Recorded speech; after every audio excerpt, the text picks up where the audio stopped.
오늘 우리가 잘 아는 야베스의 기도를 함께 나누려고 합니다.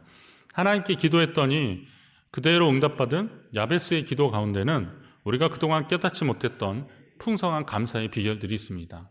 이 자리에 계신 여러분 모두가 그 은혜를 누리시기를 바랍니다.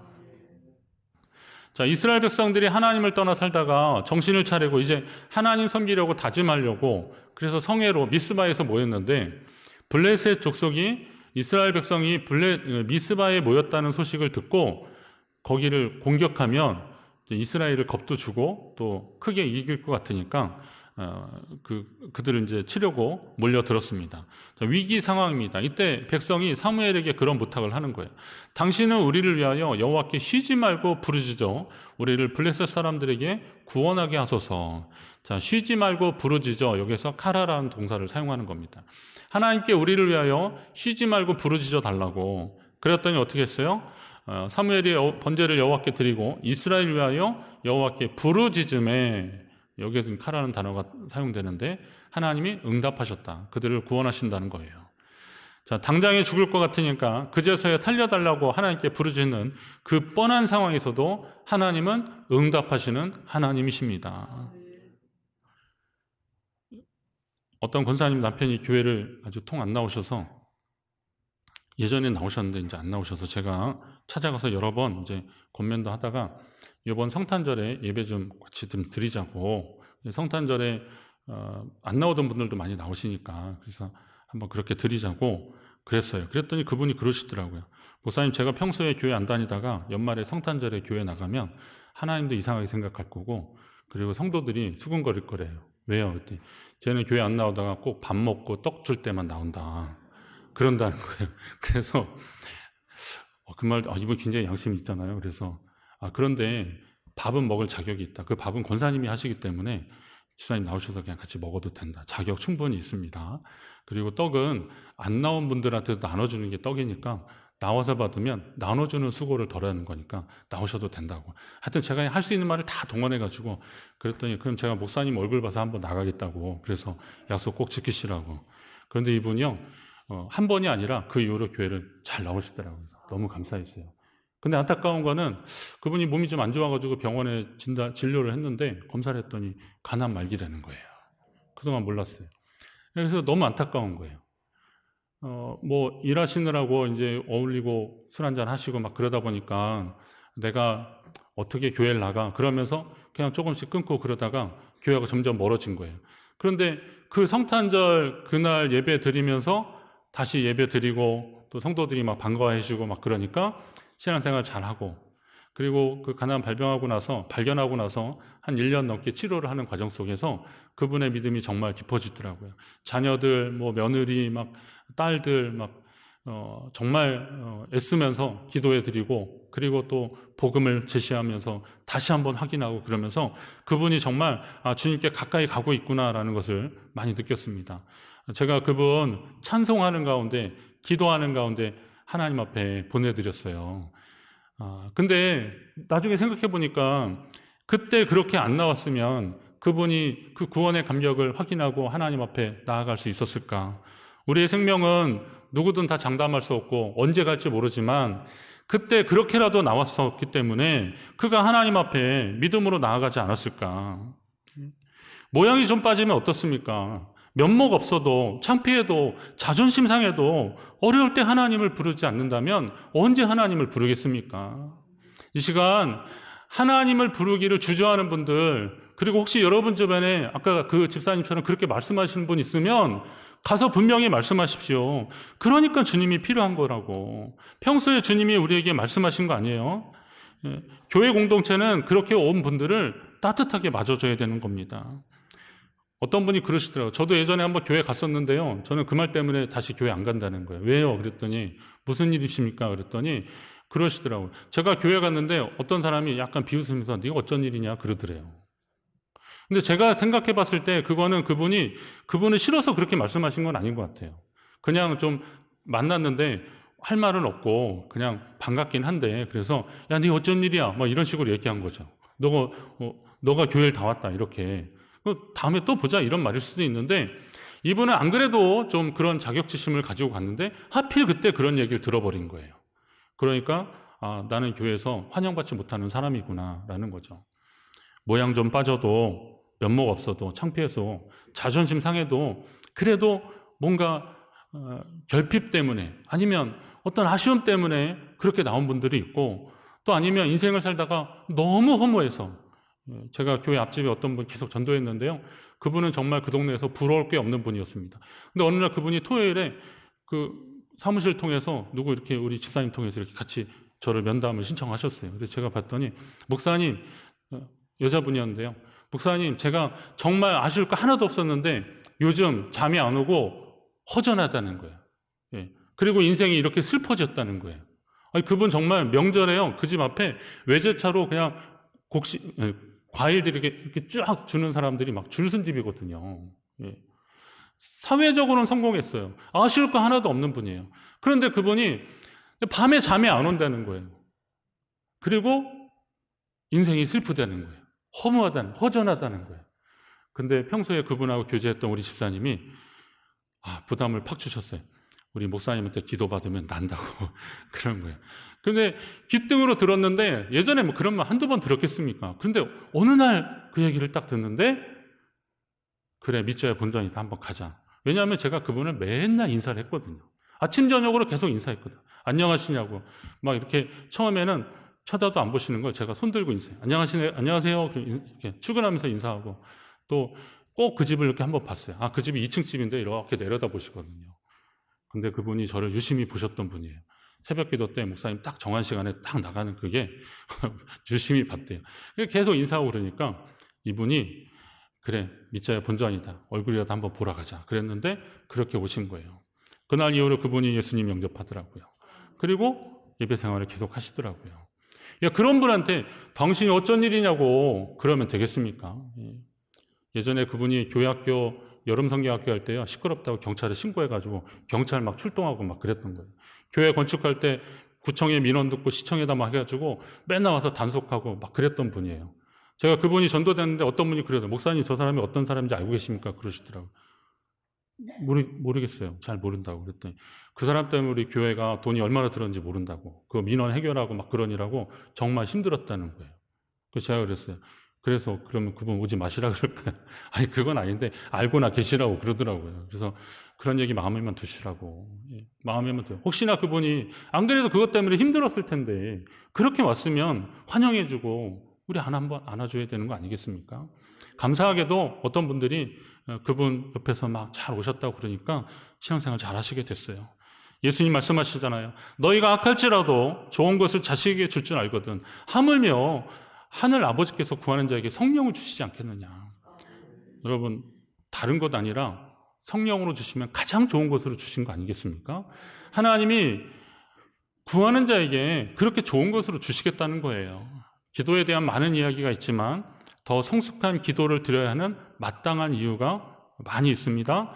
그러나 일단 하나님께 구하는 자에게 주님이 주목하시고 응답하신다는 사실을 여러분 믿으시기 바랍니다. 그리고 야베스의 기도를 잘 보시라고 그랬어요. 우리는 기도를 소원을 이루는 도구나 도깨비 방망이 정도로 그렇게 여깁니다. 그러나 성경이 알려주는 기도는 우리가 아는 그것과는 좀 다른 성격을 가지고 있습니다. 기도하다라는 뜻을 가진 히브리어 단어는 팔랄인데요. 팔랄. 근데 이게 중재하다라는 그런 뜻을 가지고 있어요. 기도하다는 이 팔랄이라는 단어에 여러 가지 뜻이 있는데 그 중에 대표적인 게 중재하다. 히브리어 동사는요, 한국어는 명사도 외국 그 라틴 계열 쪽에서는요, 명사도 남성 명사, 여성 명사 뭐 이런 거 있어요. 근데 우린 그런 거는 구분 안 하잖아요. 근데 이쪽에는 그런 게 있는데 히브리어 동사는 7개의 어간 형태를 가지고 있습니다. 7개. 잘 들어보세요. 여기 보면 능동, 단순 수동, 강조 능동, 수동도 그냥이라 강조 수동, 사역 능동, 사역 수동, 제기 동사. 이렇게 있어요. 동사인데 같은 동사인데도 7개, 이게 어떻게 쓰여지는지에 따라서 그 내용이나 이렇게 많이 다릅니다. 예를 들면 그가 다스렸다라는 동사를 이 법칙에 적용하면 그가 다스렸다, 그리고 그가 다스려졌다, 수동, 그가 정말 다스려졌다, 강조 수동, 그가 정말 다스려졌다, 그가 다스리게 만들었다, 그가 다스리게 만들어졌다, 그리고 제기동사라면 그가 스스로 다스렸다, 뭐 이런 겁니다. 이게 뜻이 바뀌는데 솔직히 제가 이래서 히브리어 점수가 영 형편이 없습니다. 학생 때 정말 히브리어 많이 안 좋았어요. 교수님이 거기에다가 그렇게 쓰셨어요. 내가 A학점을 맞아야 되는 이유를 쓰시오. 그렇게 했어요. 그러니까 열심히 했는데 뭐 이것 때문에 장학금 못 받는 사람은 내가 구제할 기회를 줄 테니까 한번 자신 있으면 글 쓰라는데 저는 A는 고사하고요. F 안 맞으려고 하여튼 답은 일단 다 쓰고 교수님 열심히 했는데 죄송합니다. 막 그랬더니 다행히 저한테 재수강할 기회는 안 주셨어요. 얼마나 감사한지. 그런데 여기에 그 팔날이라고 하는 이 단어가 그가 중재했다. 기도했다라고 할 때 중재했다는 겁니다. 그러면 이게 마지막에 그 제기동사로 말한다면은 이거는 그가 자기를 위해서 기도했다 이런 뜻입니다. 그럼 극과 극이죠. 능동형일 때는 그가 기도했다. 그리고 제기동사였을 때는 그가 자신을 스스로를 위해서 기도했다. 그런데 성경에서는 그 앞에 경우가 훨씬 많아요. 사용 용법으로 횟수로 본다면 이 앞의 경우가 훨씬 많습니다. 제기동사로 쓸 때는 즉 스스로를 위해서 기도한 거는 많지 않고요. 이 앞에 게 많다는 거예요. 자, 이게 성경의 기도의 특징이더라고요. 이게 언제 쓰였냐면 아브라함이 이제 블레셋 지역에서 아내를 누이라고 했잖아요. 하나님이 아비멜렉에 나타나셔서 뭐라 그러셔요? 그는 너를 위해 기도하는 사람이니 그의 아내를 돌려보내라. 그렇게 하나님 말씀하십니다. 안 그러면 뭐 내게 속한 자가 죽는다 그래요. 그러니까 아비멜렉이 뭐 알고 그랬냐고요. 그래서 순종하면서 그를 돌려보냈더니 어떻게 합니까? 아브라함이 그를 위해 기도할 때 하나님이 아비멜렉과 그의 아내와 여종을 치료하셔서 출산하게 하셨다. 자, 그럴 때 그가 너를 위해서 기도하는 사람이다 라고 할 때 기도할 때 그 팔날이고, 그리고 이제 사라가 돌아왔을 때 아비멜렉과 그의 아내와 여종을 위해서 기도했다 했을 때 그때 그 팔날입니다. 그러니까 그들을 위해서 중재했다는 거예요. 중재했다. 이제 어느 정도 이해가 되시죠? 창세기 48장에 보면 야곱이 요셉하고 마지막 시간을 보내면서 그 두 아들을 데려와서 축복해달라고 아들이 왔거든요.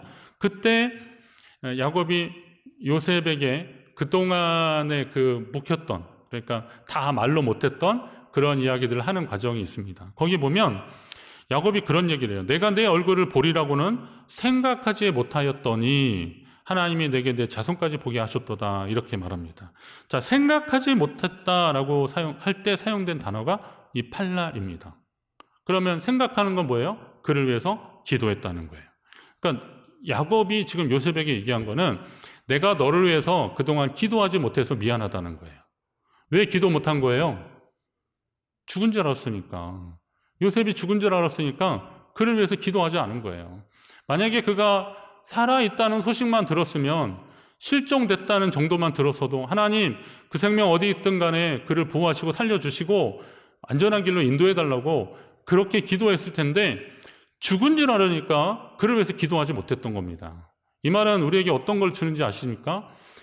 조금만 희망이라도 있으면 우리는 기도해 줘야 되는 거예요. 그를 위해서 기도해야 되는 겁니다.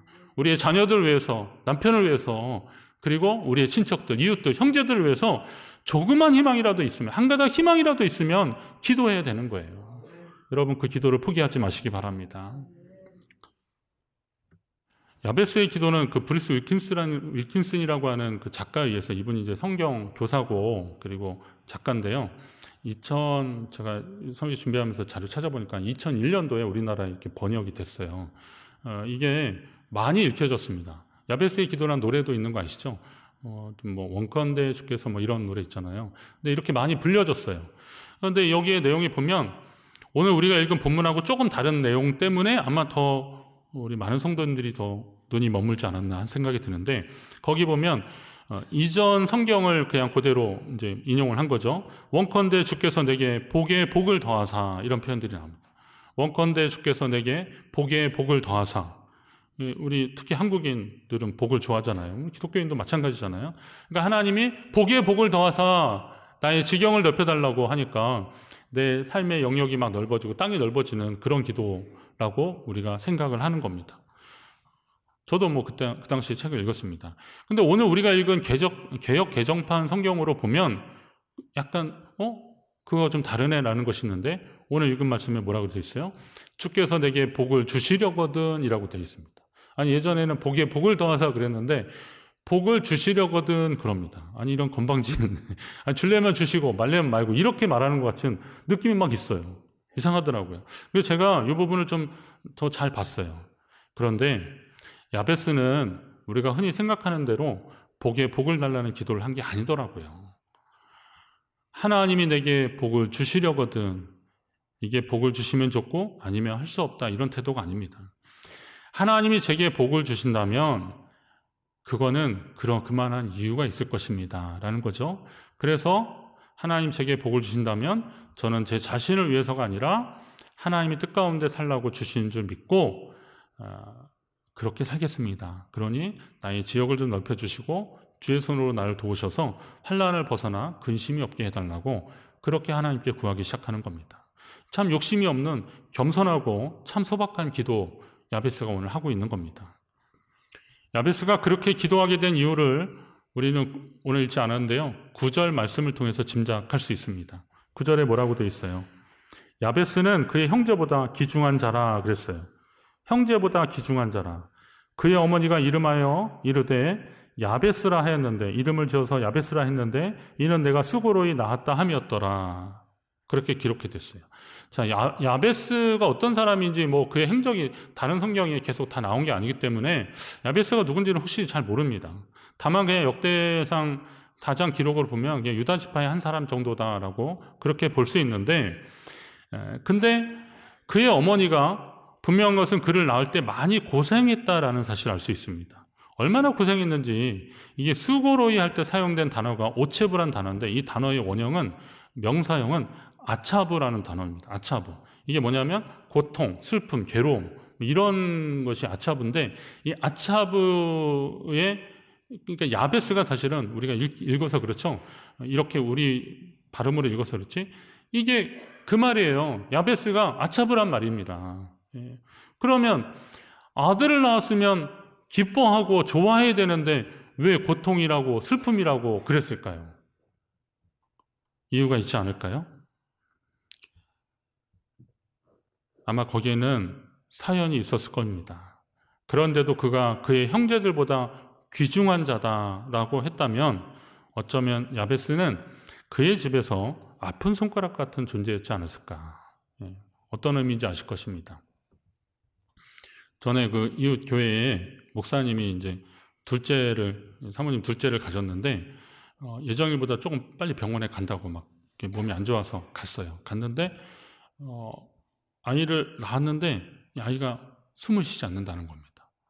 예. 숨을 제대로 못 쉬는 거예요. 너무 다급하니까 평소에 함께 기도하던 목사님들에게 그 소식을 알리면서 우리 아이를 위해서 기도해달라고 마침 근데 목사님들이 그때 모였었는데 기도하다가 다른 기도 말고 그 연락 받고서 그 아이를 위해서 계속 기도했어요. 그랬는데 이제 그 병원에서 출산한 병원에서는 얘 이제 가망이 없다 그러는데 급하게 어느 목사님께 연락했더니 그 목사님 사모님이 그 신생아실 수간호사였는데 일단 그냥 애를 데려오라고 그런 거예요. 그러니까 막 진짜 뭐 그냥 자기 차로 그냥 애기 막 이렇게 뭐에 싸가지고 그냥 그 길로 거리는 멀지 않았는데 막 달려간 거죠. 울면서 막 기도 부탁하고 막 그런 거예요. 그런데 그 아이가 일단 고비를 넘겼어요. 그래서 죽지 않고 뭐 죽은 애를 데려간 거나 마찬가지인데 일단은 뭐 그 병원에서 숨을 쉬게 됐고 그리고 인큐베이터에 한동안 들어가 있었습니다. 그러고 나서 이제 그 아이가 퇴원하고 얼마나 좋았는지 모르죠. 그리고 뭐 교역자회 이럴 때 이제 목사님 사모님들 모임에 그 애가 온 거예요. 그러니까 그 소식을 전해 듣고 기도했던 목사님들은 어떻게 해요? 야, 네가 그 놈이냐고 그러면서 만져보고 쓰다듬어 보고 막 그러는 거예요. 아니 거기에 다른 목사님들의 애들이 뭐 한둘이 있었겠습니까? 근데 걔네들보다 얘 보니까 더 반가운 거예요. 예. 저는 말씀 준비하면서 그때 그 생각이 났어요. 형제들보다 귀중한 자다라는 거는 왜 다른 형제들 귀중하지 않겠어요? 그런데 그때 그런 사연들이 있으니까 더 귀한 거예요. 엄마가 오죽하면 이름을 야베스라고 이름 적을 정도라면 아마 그 아픈 손가락 같은 그 아들 아닙니까? 얼마 전에 그 아들이요 군대 제대했다고 그 사모님의 SNS에 올렸더라고요. 그거 보고 얼마나 그때 생각이 났어요. 형제들보다 더 대단해서 귀중한 자가 아닙니다. 연약하고 아픈 손가락 같은 존재이기 때문에 하나님이 다른 형제보다 더 귀중한 자라고, 이전 성경 표현하면 존귀한 자라 그랬어요. 존귀한 자. 귀중하다는 건요, 그런 거더라고요. 우리는 자꾸 가치 기준을 매기고 평가하고 그러면서 자꾸 그냥 서열하고 그러는데, 하나님은 그게 아니에요. 더 아픈 사람을 더 귀히 여기시더라고요. 교회는 그런 존재들을 격려하고 지지해 줘야 되거든요. 교회는 그런 사람들이 왔을 때 네가 어쩐 일이야, 이러면 안 되는 거잖아요. 예? 잘 왔다, 잘 왔다. 내가 따뜻하게 대표는 이 자리 너한테 양보할게, 여기 앉아 라고 해줘야 되는 거 아닙니까? 예? 이 자리 내 자리니까 너 딴 데 가서 앉아라, 이러면 안 되잖아요. 우리 이거 몰라서 안 하는 겁니까? 예? 야베스는 살면서 자기가 귀중한 자라는 거를 교만의 계기로 삼지 않았어요. 우리는 다 그래야 되더라고요. 내가 귀중하다면, 하나님이 나를 존귀히 여기셨다면 그건 내가 대단해서가 그런 게 아니라는 거죠. 그런 게 아니라는 거예요. 하나님이 나를 소중히 여기시는 그만한 이유가 있는 겁니다. 그건 사실은 내가 연약해서 하나님 더 보호하시고 더 관심 가지시니까 그런 거예요. 야베스는 살면서 자신에게 주어진 인생의 날들이 정말 그게 소중한 것인지를 깨달은 거죠. 그래서 오늘 야베스의 기도를 제가 지금 나눈 말씀을 다 종합해서 다시 한번 우리의 마음과 우리의 언어로 다시 읽어드리면 이런 겁니다. 하나님, 저를 살려주셔서 감사합니다. 생명 주신 것만으로도 감사한데 하나님이 제게 복을 더해 주시려면 이왕이면 저의 지역을 넓히셔서 하나님을 나타내는 삶을 살게 하여 주옵소서. 때를 따라 돕는 그 은혜의 손길로 함께 하셔서 환난이나 근심이 없게 하심으로 주님을 끝까지 자랑하는 삶을 살게 하여 주옵소서. 이게 팔날 하나님 앞에 하는 기도입니다. 그러니 하나님이 야베스의 기도를 안 들어주실 리가 있겠습니까? 사랑하는 성도 여러분, 복에 복을 더하는 역사도 하나님의 복을 넘치도록 받는 1+1의 복이 아닙니다. 하나님, 나 복을 주셨는데 이하님 좀 많이 주셔서 내가 주의 일을 더 크게 할 수 있게 해달라, 이런 기도가 1+1의 기도 아니라는 거죠. 어떻게 하는 거예요? 나는 연약하기 때문에, 부족하기 때문에. 사도 바울이 평생토록 목숨 걸고 복음 전한 이유가 뭔지 아십니까? 고린도전서 15장에 그런 표현이 있어요. 부활하신 주님이 맨 나중에 만삭되지 못하여 난 자 같은 내게도 보이셨다.